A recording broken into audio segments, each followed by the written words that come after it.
Bismillahirrahmanirrahim. Assalamualaikum warahmatullahi wabarakatuh. Hari ini kita masih belajar mengenai sistem perkemihan. Untuk pengertian sistem perkemihan atau urinaria adalah suatu sistem di mana terjadinya proses penyaringan darah. Jadi yang disaring itu adalah darah untuk nanti terbentuk urin. Di mana darah itu sehingga nanti akan terbebas dari zat-zat yang tidak digunakan lagi oleh tubuh dan juga masih menyerap zat-zat yang masih digunakan oleh tubuh. Jadi yang tidak digunakan oleh tubuh ini nanti akan terlarut di dalam air dan dikeluarkan berupa urin. Nah, sistem urinaria ini terdiri dari ginjal atau renal, ureter, kandung kemih atau disebut vesika urinaria, dan juga uretra. Untuk sistem perkemihan ini terdiri atas organ yang memproduksi urin dan mengeluarkan dari tubuh, di mana ginjal ini nanti akan menghasilkan urin yang merupakan produk dari hasil sisa metabolisme yang berupa nitrogen seperti senyawa asam urat, ion, dan juga beberapa obat-obatan. Urin ini terdiri dari 96% adalah air dan urea 2% dan sisa 2%-nya itu terdiri dari asam urat, kreatinin, amonium, natrium, kalium, klorida, fosfat, sulfat, dan juga oksalat. Untuk gambar sistem perkemihan yang di sebelah kiri ini adalah gambar bladder. Bladder itu adalah kandung kemih atau vesika urinaria, di mana ini adalah kantung seperti kantung untuk menampung urin sebelum nanti dikeluarkan dari tubuh melalui uretra. Lalu yang sebelah kanan ini yang berupa seperti kacang yang tulisan kidney, ini adalah ginjal atau renal. Lalu di bawahnya mengalir seperti selang, itu adalah ureter. Lalu ada bulat kecil yang tulisan bladder, itu adalah vesika urinaria. Lalu ada selang kecil adalah uretra, tempat untuk mengeluarkan urin. Lalu ginjal ini ginjal ini terletak di dinding abdomen posterior, berdekatan dengan iga yang terakhir, dan terdapat di masing-masing satu buah di sisi kiri dan kanan kolumna vertebralis, di belakang peritoneum, di bawah diafragma. Tingginya itu pada vertebra toraksi ke-12 sampai lumbal ketiga dan dilindungi oleh iga. Nah, di ginjal kanan ini letaknya lebih rendah, lebih ke bawah dibandingkan dengan ginjal kiri. Kenapa? Karena di atas ginjal kanan ini terdapat hati. Lalu besarnya ini, panjangnya ini kurang lebih 11 cm, lebarnya 6 cm, tebalnya 3 cm, dan beratnya ini 150 gram. Lihat itu di samping ada gambar ginjal, di mana 3 bagian utama ginjal itu yaitu korteks, medula, dan juga pelvis. Untuk fungsi ginjal sendiri itu untuk pengeluaran zat sisa metabolisme seperti amonia, untuk mengatur konsentrasi ion penting, karena ginjal itu nanti akan mengekskresikan atau mengeluarkan ion natrium, kalium, kalsium, magnesium, sulfat, dan fosfat. Nah, untuk pengaturan asam basa tubuh, lalu untuk pengaturan sel darah merah, karena ginjal ini akan melepaskan eritropoietin, di mana eritropoietin ini untuk bertugas untuk mengatur untuk memproduksi sel darah merah di sumsum tulang. Lalu untuk pengaturan tekanan darah, pengendalian terbatas terhadap konsentrasi glukosa darah dan juga asam amino, dan untuk pengeluaran zat beracun seperti zat polutan, zat tambahan makanan, obat-obatan, dan juga zat kimia asing. Untuk struktur ginjal ini kalau secara makroskopik, jadi kita lihat dengan menggunakan secara potongan kecil, yaitu ada 3 jaringan area yang dapat dibedakan saat bagian longitudinal dilihat dari samping dengan mata telanjang, yaitu terdapat kapsul fibrosa, ini adalah mengelilingi ginjal. Ada juga korteks ini jadi lapisan yang berwarna coklat kemerahan, jadi ini di bagian luar ginjal. Lalu medula ini adalah bagian terdalam ginjal yang terdapat kayak garis-garis berbentuk kerucut. Lalu adalah hilum, ini batas medial ginjal yang berbentuk cekung atau konkav. Di sini tempat masuk pembuluh darah dan juga pembuluh limfe. ureter dan juga saraf. Nah, di sini juga terdapat pelvis renal, yaitu yang berbentuk corong, dan ini sebagai wadah penampung urin. Dan di pelvis ini tersusun dari otot polos dengan dilapisi epitelium yang bekerja tidak di bawah kendali saraf. Lalu kita lihat struktur mikroskopiknya, struktur yang terkecilnya. Jadi ada nefron. Nefron ini merupakan unit fungsional terkecil yang terdiri dari 1 sampai 4 juta nefron, dan nefron ini adalah unit yang akan membentuk urin. Nah, di sini terdiri dari komponen vaskular. Jadi vaskular itu pembuluh darah, dan juga komponen tubular atau tubulus. Nah, nefron ini terdiri atas tubular yang salah satu ujungnya buntu dan ujung lainnya terhubung dengan tubulus collectivus. Lihat, ini adalah gambar nefron di mana yang ada warna merah dan biru. Warna merah itu adalah arteri, warna biru itu adalah vena. Jadi lalu di situ ada glomerulus, ada tubulus dari tubulus contortus proximal, ada lengkung Henle, ada tubulus contortus distal sampai tubulus collectivus. Nah, di setiap nefron ini terdapat bagian penting seperti glomerulus. Sebenarnya glomerulus ini adalah kumpulan dari kapiler pembuluh darah, di mana di kapiler pembuluh darah ini nanti akan disaring, darahnya akan disaring mana zat yang masih berguna oleh tubuh, yang masih bisa digunakan oleh tubuh, dan mana zat yang harus dibuang dari tubuh. Nah, zat yang masih berguna yang apa aja yang disaring, seperti air, garam, asam amino, glukosa, serta urea. Dan hasil dari penyaringannya ini disebut dengan urin primer. Lalu menuju ke kapsul Bowman. Kenapa disebut kapsul? Karena bentuknya seperti kapsul atau kantung, dan ini dia yang ngebungkus glomerulus. Lalu lanjut ada tubulus contortus proximal, panjangnya kurang lebih 15 mm. Nah, di sini pun di tubulus contortus proximal ini di sini akan masih menjadi urin primer, dan di sini masih mengandung zat-zat yang masih berguna, dan di tubulus contortus proximal nanti akan terjadi proses reabsorpsi atau penyerapan kembali. Lalu berikutnya adalah lengkung Henle atau ansa Henle, bentuknya melengkung. Ada lengkung Henle yang menurun dan juga ada lengkung Henle yang naik ke atas.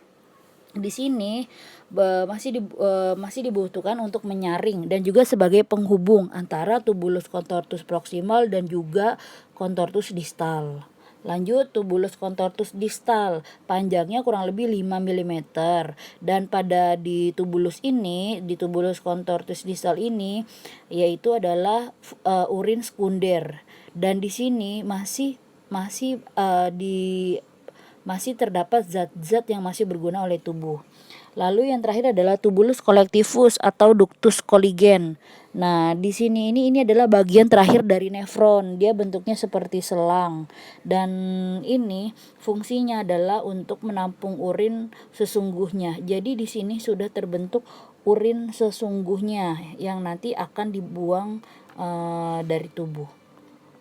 Lalu ureter ini saluran yang menyalurkan urin dari ginjal ke kandung kemih dengan panjangnya 23 sampai 30 cm, diameternya 3 mm. Nah, lapisan ureter ini terdiri dari 3 lapis, yaitu lapisan luar yaitu jaringan ikat, lapisan tengah otot polos, lapisan dalam mukosa, disebut mukosa. Dan ureter ini terhubung dengan pelvis renal yang berbentuk corong. Bagian bawah ureter terhubung dengan rongga abdomen di belakang peritoneum, di depan otot psoas, yaitu otot yang menghubungkan tulang belakang ke kaki menuju ke rongga pelvis. Nah, di sini terdapat gerakan peristaltik setiap 5 menit sekali, di mana gerakan peristaltik ini akan mendorong urin untuk masuk ke dalam vesika urinaria. Oke, lanjut. Vesika urinaria ini merupakan penampung urin yang terletak di belakang os pubis. Nah, pada wanita bagian posterior, bagian belakang ini dikelilingi oleh uterus. Kalau pada pria, bagian belakang ini dikelilingi oleh rektum. Nah, di sini juga sama, ada 3 lapis. Lapisan luar itu jaringan ikat, terdiri dari pembuluh limfe dan saraf. Lapisan tengah itu terdiri dari otot polos, dan otot ini disebut dengan otot detrusor. Lalu bagian dalam disebut dengan mukosa yang terdiri dari epitelium transisional, dan vesika urinaria ini adalah kantung, semacam kantung untuk menampung urin yang akan terisi urin, dan bila sudah terisi sekitar 300 sampai 400 cc maka akan timbul keinginan untuk buang air kecil. Uretra ini merupakan saluran yang memanjang dari leher vesika urinaria hingga eksterior di orificium uretra eksternal.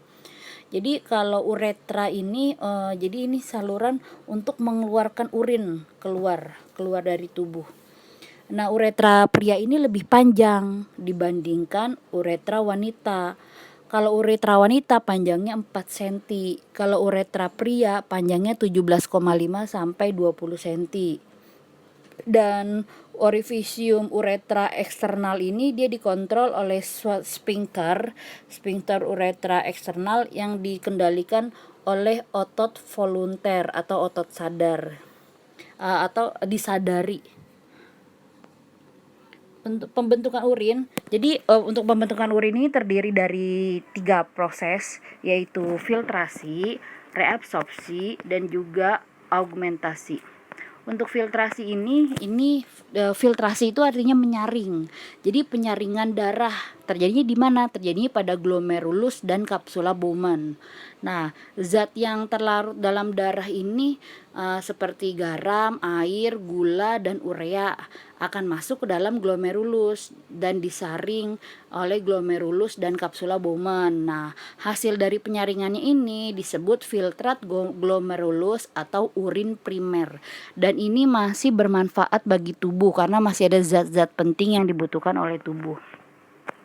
Reabsorpsi ini merupakan penyerapan kembali zat-zat yang masih berguna bagi tubuh.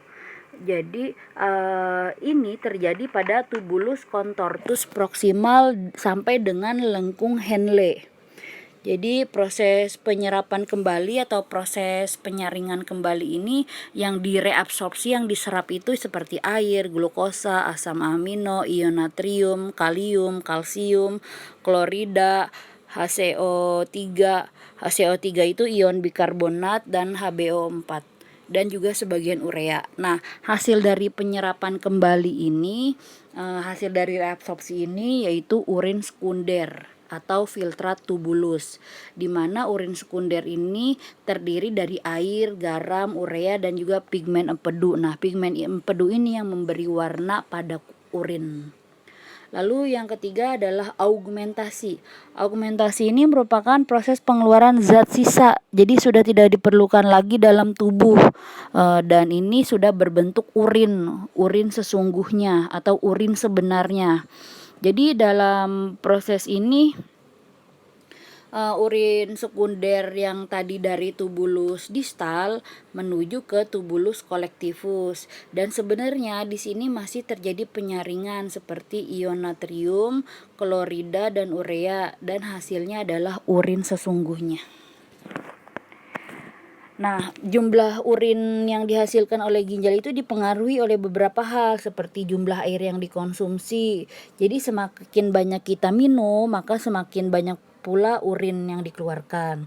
Terus jumlah garam yang dikeluarkan dari darah agar tekanan osmosis di dalam darahnya itu tetap.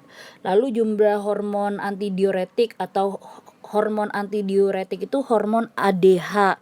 Jadi bila di ginjal ini banyak mengandung hormon ADH, maka jumlah urin yang dihasilkan sedikit.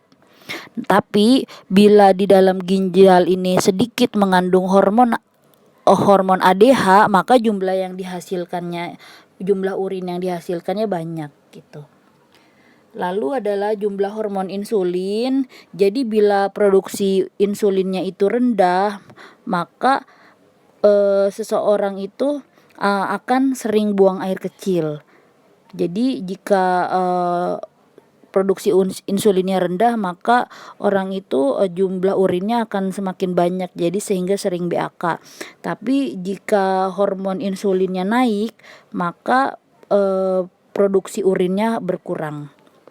Lalu ada gejolak emosi dan stres, di mana produksi urin itu akan meningkat ketika seseorang itu sedang emosi dan juga sebaliknya.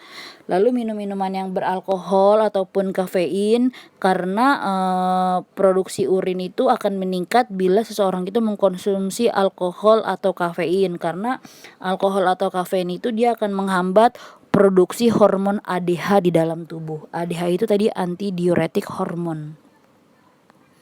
Dan juga suhu lingkungan.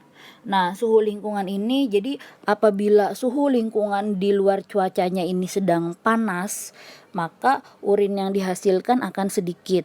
Dan jika lingkungannya ini dingin, maka urin yang dihasilkan akan lebih banyak sehingga sering buang air kecil. Nah, volume urin ini bervariasi tergantung dari asupan minumnya, kurang lebih itu 600 mili sampai 2500 mili. Nah, lalu apabila volume urinnya ini tinggi, maka zat buangan yang akan diekskresikan dalam larutan yang encer atau hipotonik atau hipoosmotik. Dan berat jenis urin ini sekitar 1,003. Untuk karakteristik urin, di sini ada warnanya itu kuning terang hingga kuning gading. Tampilannya itu, yang ini adalah yang normalnya ya. Jadi normalnya itu warna urin itu kuning terang hingga kuning gading. Tampilannya itu jernih, baunya aromatik. pH itu kadar keseimbangan asam basa di urin itu 4,5 sampai 8,0. Berat jenisnya 1,005 sampai 1,030 dan proteinnya itu sekitar 2,2 sampai 8 mg per dl. Dan untuk glukosanya negatif, yang normalnya adalah negatif. Ketonnya tidak terdapat keton atau negatif. Untuk sedimennya kadang hialin dan juga SDP-nya itu 3 sampai 4. Pemeriksaan fisik sistem urinaria, yang pertama adalah pemeriksaan diagnostik. Jadi pemeriksaan diagnostik ini pemeriksaan untuk mengetahui apakah fungsi ginjalnya masih bekerja dengan baik atau tidak. Dan ini biasanya yang kita periksa adalah laboratorium seperti nitrogen urea darah atau BUN, atau bahasa Inggrisnya ada blood urea nitrogen. Terus kreatinin serum, clearance kreatinin, sistatin. Nah, ini bisa dengan pemeriksaan urin. Jadi pemeriksaan laboratorium, sampelnya adalah urin. Lalu untuk pemeriksaan data kesehatan sekarang itu seperti adanya, bagaimana kita tanyakan apakah ada keluhan buang air kecilnya, bagaimana pola buang air kecilnya, seperti berapa kali buang air kecil dalam sehari, berapa kali bangun malam untuk buang air kecil, terus apakah bisa menahan buang air kecil atau tidak dapat menahannya. Lalu lakukan pemeriksaan fisik. Di pemeriksaan fisik ini bisa diinspeksi atau dilihat warna kulitnya dan juga membran mukosa, dilihat warna kulitnya, lalu turgornya, kelembapan kulitnya, dan pengeluarannya. Lalu di inspeksi abdomen, yang kita lihat adalah ukuran abdomennya, terus simetris tidak abdomennya, adakah kesimetrisan pada abdomen, terus apakah ada massa atau benjolan pada abdomen itu pada bagian perut, apakah ada pembengkakan, dan apakah ada distensi itu ada tahanan mengkilat di abdomennya atau kulit yang tegang, yang mengencang. Lalu kita kaji meatus urinarius atau untuk pengeluaran uretranya. Kita pada pria itu bisa sambil duduk ataupun berdiri, nanti ditekan penisnya, gland penisnya, lalu dilihat meatus uretranya, meatus urinarius, jadi lubang untuk keluar urinnya. Lalu kalau pada wanita, posisi klien litotomi itu jadi pasien tiduran, lalu kakinya direnggangkan, lalu dibuka labianya, jadi vaginanya itu ada labianya dibuka, direnggangkan, lalu dilihat uretranya atau meatus urinarius, lubang uretranya ini. Apakah ada kemerahan, apakah ada lesi, atau apakah ada pengeluaran cairan yang abnormal seperti keputihan dan lain-lain. Lalu auskultasi, didengarkan arteri renalis dengan cara menempelkan stetoskop pada arteri renalis. Lalu bisa perkusi ginjal, di mana perkusi ginjal ini seperti mengetuk mengetuk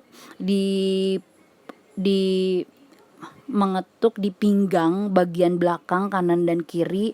Jadi tangan pemeriksa memukulkan atau mengetuk di bagian pinggang kanan kiri dan tanyakan apakah klien merasakan sakit atau tidak. Oke, demikianlah materi sistem perkemihan. Apabila ada yang tidak dimengerti silakan bertanya. Terima kasih. Wassalamualaikum warahmatullahi wabarakatuh.